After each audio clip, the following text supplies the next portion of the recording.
ఆసియాలోనే అతిపెద్ద మార్కెట్ అయినటువంటి యనమల మార్కెట్. ఇక్కడ రైతుల పంటల కొనుగోలు పరిస్థితి ఎలా ఉన్నాయి, ఏంటి, వస్తువులు ఏ విధంగా ఉన్నాయి అన్ని కూడా పరిశీలన చేయడం జరిగింది. ఇక్కడ పరిస్థితి చూస్తే ఏంటంటే రైతుల పరిస్థితి చాలా ధైర్యంగా ఉంది. అమ్మపోతే అది కొనపోతే కొరిగి అన్న చందంగా మారింది. రైతులు 6 కాలం కష్టపడి ఈరోజు మిర్చి పంటలు పండిస్తే ఎకరానికి సుమారు ₹1,00,000 దాకా పెట్టుబడి పెట్టి అప్పు తెచ్చి పెట్టుబడి పెట్టి పంట పండించి ఈరోజు మార్కెట్ తీసుకొస్తే దళారుల రాజ్యం ఇక్కడ కొనసాగుతుంది. వ్యాపారులు అధికారులు అంతా కుమ్మక్కై ఈరోజు కనీస మద్దతు ధర రాకుండా ఈరోజు దోచుకున్న పరిస్థితి నెలకొన్నది. ఈరోజు రైతులు పెట్టినటువంటి పెట్టుబడికి కనీసం 25,000 కనీస మద్దతు ధర ఉండాల్సిన అవసరం ఉంది.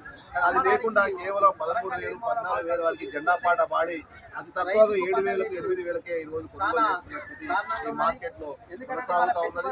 అందుకోసం ఏంటంటే రాష్ట్ర ప్రభుత్వం కేంద్ర ప్రభుత్వం మార్కెట్ లో జరుగుతున్నటువంటి దోపిడీ మీద తక్షణమే చర్యలు తీసుకోవాలని కేంద్ర ప్రభుత్వం ఇప్పుడు ఉన్నటువంటి ప్రభుత్వ ఆధీనంలో ఈ ఉన్న మార్కెట్ కూడా మార్చి మొత్తం కార్పొరేట్ శక్తులు వ్యాపారం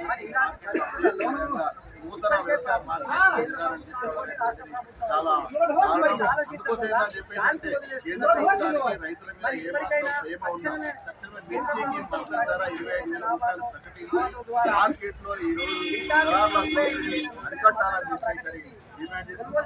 అదేవిధంగా ఈ రోజు నాఫెడ్ ద్వారా కొనుగోలు చేసిందో అదే పద్ధతిలో మార్కెట్ లో ఈ రోజు మిర్చి పంట కొనుగోలు చేసి ఆదుకోవాలని చెప్పేసి మేము డిమాండ్ చేస్తా ఉన్నాం. లేకపోతే రాబోయే రోజులలో రైతు సంఘాల ఆధ్వర్యంలో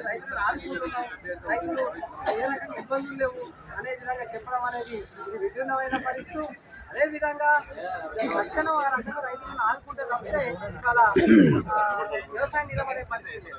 కానీ ఆదుకోకుండా ఈ రకంగా చేయలేని పరిస్థితి ఉన్నారు. దీన్ని తక్షణం రాష్ట్ర కేంద్ర ప్రభుత్వాలు